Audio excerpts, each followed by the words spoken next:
All right, stand up on the exterior step. Keep your head down. Release the helmet tie-down strap. Start the cameras, and our guardian angel will take care of you. So when it came time to go, I was ready to go. And I just stood up, said a silent prayer, hit the button, and jumped. The Air Force story, at any rate, is that what was discovered at Roswell, New Mexico in 1947 was the remains of one of these trial balloons, as it were. Never before has the screen reached such heights of excitement. Just because you're paranoid doesn't mean that someone's not out to get you. People who are involved in flight love to set records, and they love to beat records. Colonel Joe Kittinger is a genuine American hero.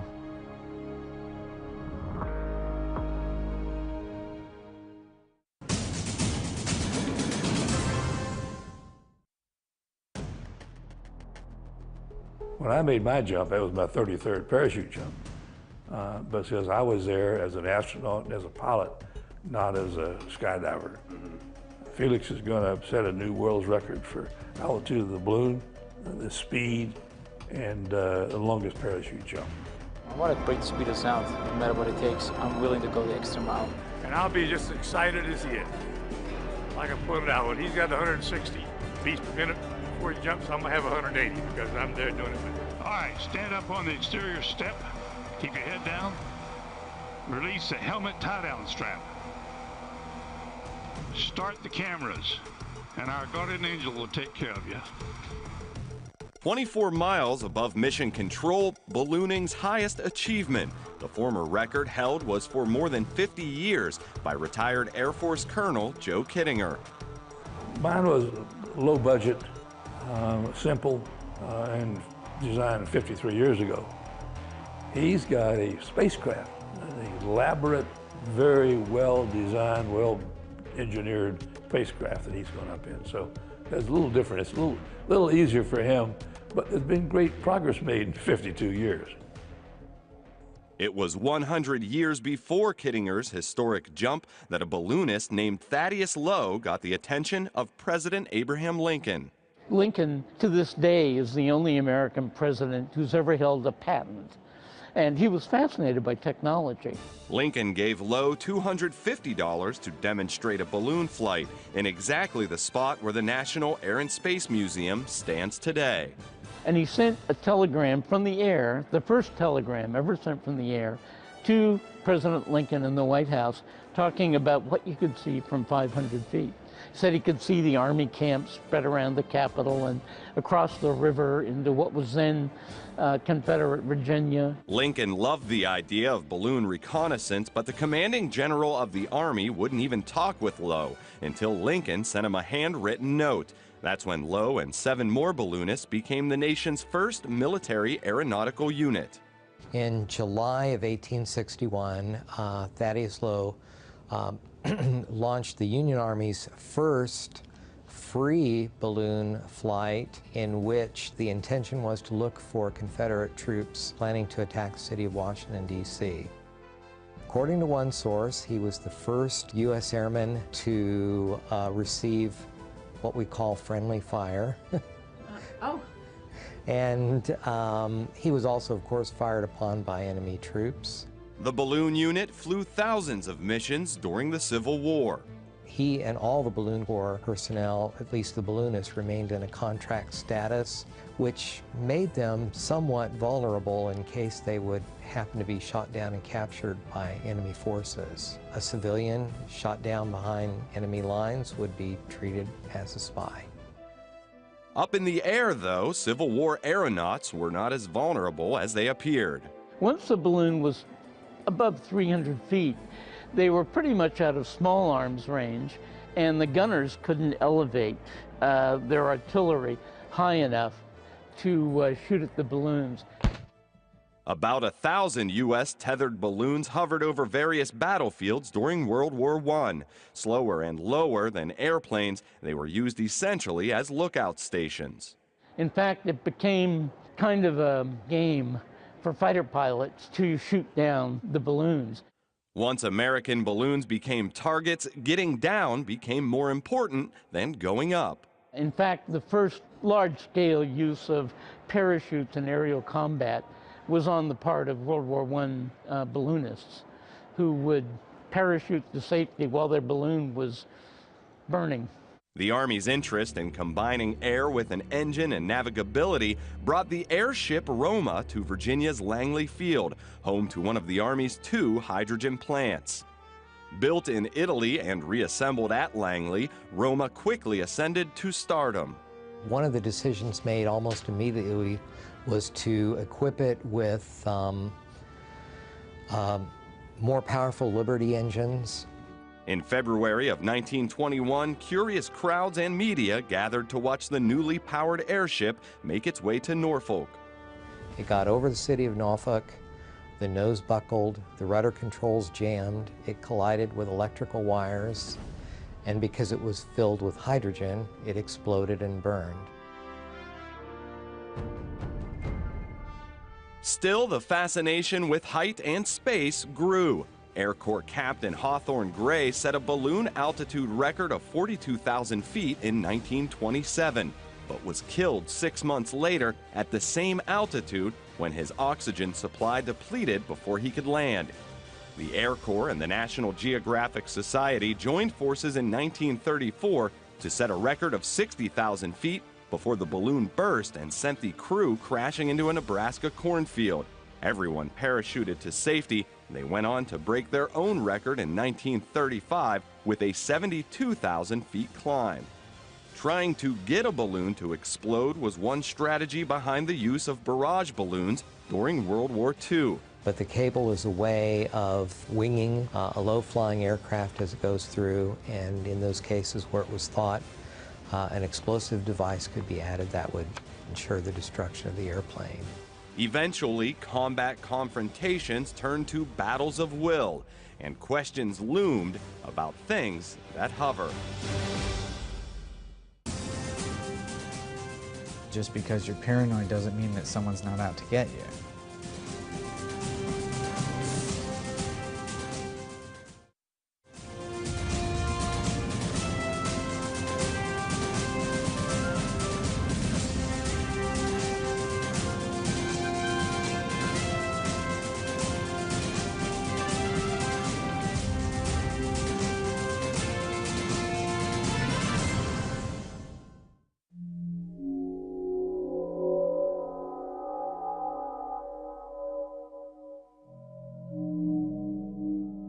Balloons can move very strangely, especially high up. When the wind is very strong, they can change direction suddenly. They float in ways that, the style of movement is different than an aircraft.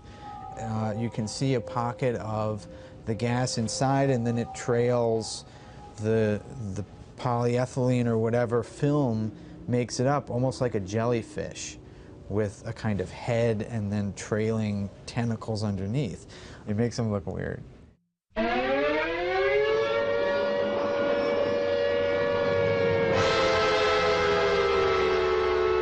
Flying saucers have invaded our planet.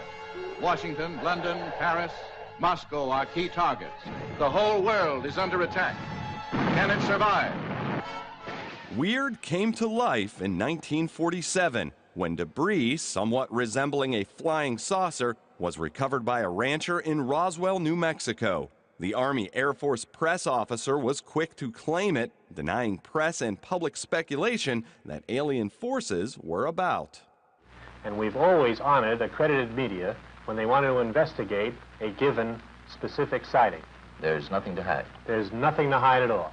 So he called in reporters, permitted them to take pictures of the debris, and said, well, folks, sorry, there's been a mistake. It wasn't a flying disc, it was a weather balloon. What people didn't realize at the time, well, it was a weather balloon, but it wasn't for a weather mission. The now identified flying object was part of a top-secret mission called Project Mogul, an effort to launch high-altitude balloons carrying the equipment to monitor sound waves and possible nuclear detonations. At the time, though, that mission stayed under wraps, fueling the Roswell alien story and others. Ultimately, if you want to put people up there, you've got to get them down safely.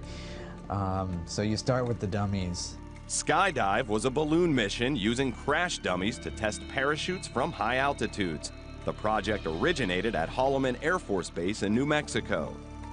Today, we're very familiar with crash test dummies, but back then the people of the era were not. And so there are cases of civilians coming across a crash site in the desert, and there's body parts everywhere, and people screaming, "Oh, he's dead, he's dead." And it's a dummy. When a crew would recover one of these crash dummies, one thing that they often did was to zip it into a sealed bag because they didn't want the ground to contaminate the findings from the upper atmosphere. So to some people who were not familiar with crash test dummies and thought that they were bodies, they read these as body bags. And if they see gray skin, then suddenly people start to think that they're zipping up these alien gray-skinned creatures for dissection in a lab somewhere. And they're really studies on dummies. Whether it was man's desire to get into space or the government's desire to eavesdrop, the push was on to gain altitude. And it was during this time the Soviet Union was emerging as an important rival. The potential for them being aggressive seemed to be pretty clear.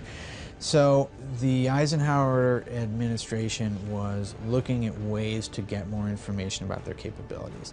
The Joint Chiefs solution? Why not fly high-altitude balloons carrying cameras over the Soviet Union? At first, the president was skeptical. They thought the Soviets are not likely to be less offended by a balloon flying over their territory taking pictures than an airplane doing the same thing. The president had recently been treated for a heart attack. After being shown detailed images of the hospital in which he was treated, he was convinced the project was worthwhile. It was named Moby Dick after the large white whale. There was a lot of worry about Soviet atomic testing. So they came up with the notion of flying fairly large balloons with intricate sensing packages, both camera packages so they could do photographic intelligence, but other kinds of sensors too, signal intelligence, and especially detecting radiation. In January of 1956, nearly 450 balloons were launched from the U.S. side of the Iron Curtain. 66 of them made it to the Pacific Recovery Zone. The problem then became how to retrieve them. They looked to crews manning C-119 aircraft to detect a radio beacon, then send a coded signal ordering the balloon to cut the payload. The transport would do a figure 8 centered on where it was descending. And then they would just open up the back and lean out with a pole and a big hook and try to snag the thing. And they're 20,000 feet up in the air. Those things came down like you wouldn't believe. The Soviets shot them down. Some of them just came down of their own accord. And the Soviets would have big exhibitions of American balloon stuff that had been found and yell and scream. And the Americans would always say, well, it's meteorological testing that's gone astray and that kind of thing. Some of the balloons actually had little placards that said, if found, please return to the U.S. Weather Bureau.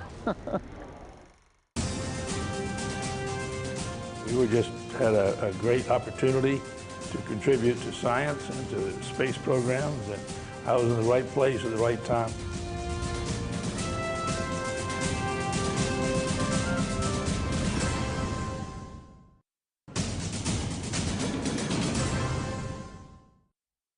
The purpose of Manhigh was to come up with support equipment for capsules for space, for astronauts.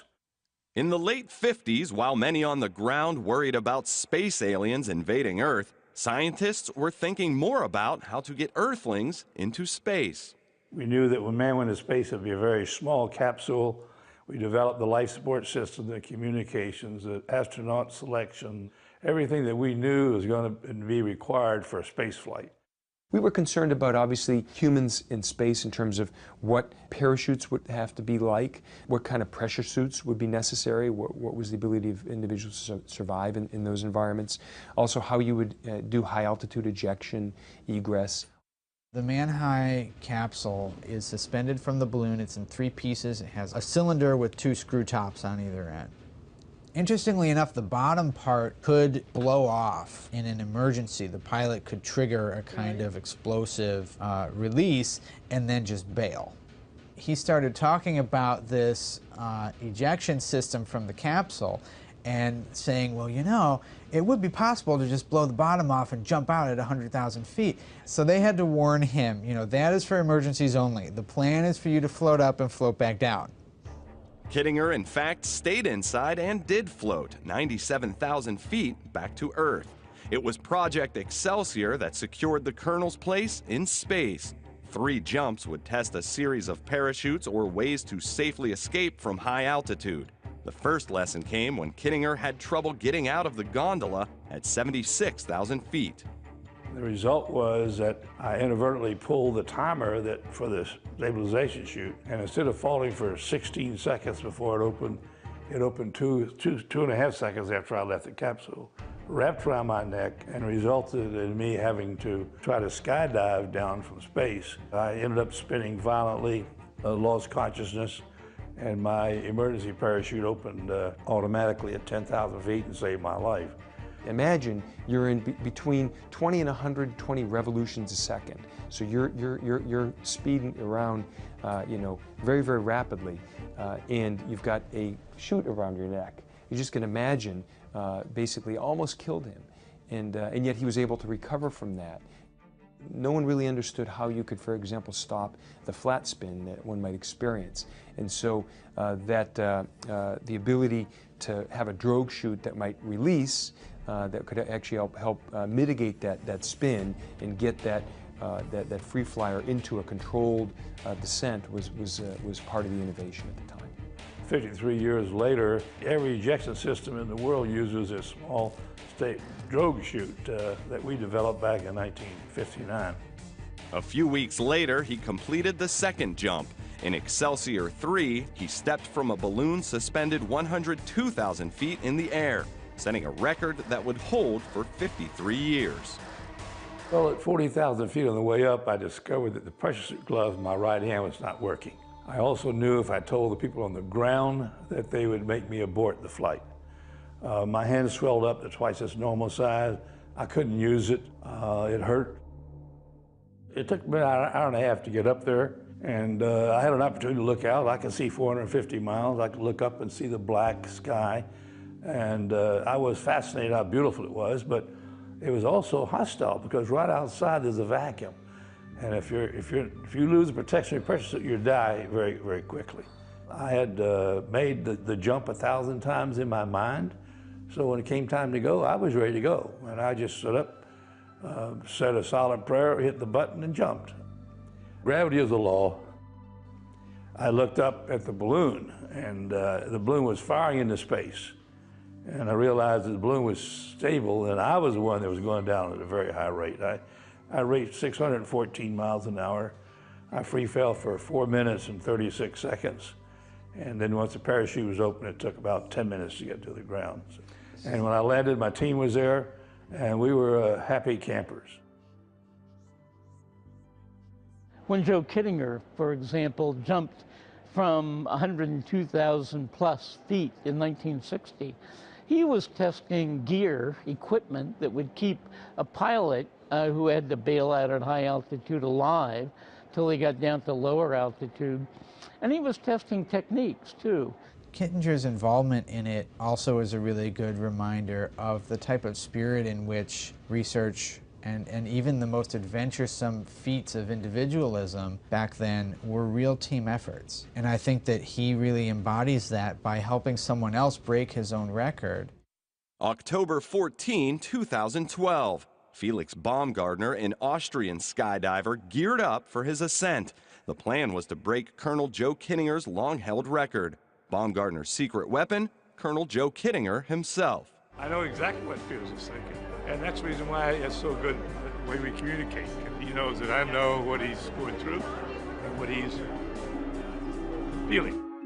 4 years of training, creating, and building eventually brought Kittinger, Baumgartner, and their crew to Roswell, New Mexico, where the ground is flat and the weather is mild. There were a number of firsts in the Baumgartner jump. The distance he would jump from, 120,000 feet. The height would make this the highest balloon flight ever, and the speed, he would break the sound barrier without any sort of engine or vehicle. You've got a free-falling body that's actually going from subsonic to transonic to supersonic, back to transonic, back to subsonic. And so the actual, breaking the sound barrier, the pressure waves that affect that individual, we again don't really know, didn't know, nobody knew really what effect that would have. And being able to measure their blood pressure, or measure their respiration, heart rate, all these kinds of things are really important. Their body temperature, all these things are changing during those transitory phases. There's significant contributions because he's jumping the next generation pressure suit. He has more articulation, he has more mobility. This is one that the astronauts will be wearing the next time they go into space. He had some particular requirements that were necessary for his suit, and they included some simple things like, for example, mirrors in his hand, so as he's positioning himself, he can actually see what's happening. Baumgartner's oxygen load was not only for his own survival, it also allowed him to control the amount of air flowing into the suit. When your suit inflates, you look like the Pillsbury Doughboy, right? And you can't move your arms, etc. Well, if you're a skydiver, you want to be able to move, have range of motion. The high-tech gondola or capsule is pressurized, so there's no need to inflate his suit during the ascent. So his pressure's not inflated until he gets to altitude, ready to jump, and then we depressurize the capsule. So the advantage is he's not going a long time in a pressurized condition. The temperature control is better. The gondola weighs nearly 3,000 pounds. To lift it, scientists engineered a balloon that weighs 3,708 pounds. Laid flat, it covers 40 acres. Inflated, it's 5 stories high. Yeah, the largest balloon ever flown before with a man in it was 10 million cubic foot. This is almost 30, so it's 3 times larger. This is actually polyethylene plastic, 0.0008 inches thick. It's very, very thin, and you may not be able to see this, but it's actually extremely lightweight, literally like a baggie that you would have. And if you can imagine 3,000 plus pounds of this. Filled with helium at 120,000 feet, the diameter expands to 424 feet. Just about every angle of the jump will be recorded by one of 18 cameras, specially designed to withstand extreme conditions. 15 of them will be in the capsule. There are 3 on the suit, 1 in each thigh and 1 on the chest. On October 8th, systems are ready for the scheduled jump, but there's one system in ballooning that trumps all: the weather. The conditions on the ground really need to be perfect. We can't tolerate any kind of ground winds. We got to get Felix off the ground safely and not tear the balloon, and we need optimum conditions. We experienced a gust of wind, which I'm sure you all saw, that took us to above 22 knots at the peak of the balloon. We're going to call a cancel for the mission today due to gusty winds. Several days later, with optimal conditions, a second balloon was filled. Felix stepped into his capsule. Joe Kittinger stepped into master control. Well, you let me know when you're ready to go, and we'll go. Godspeed, Felix. We're going to have fun on this one.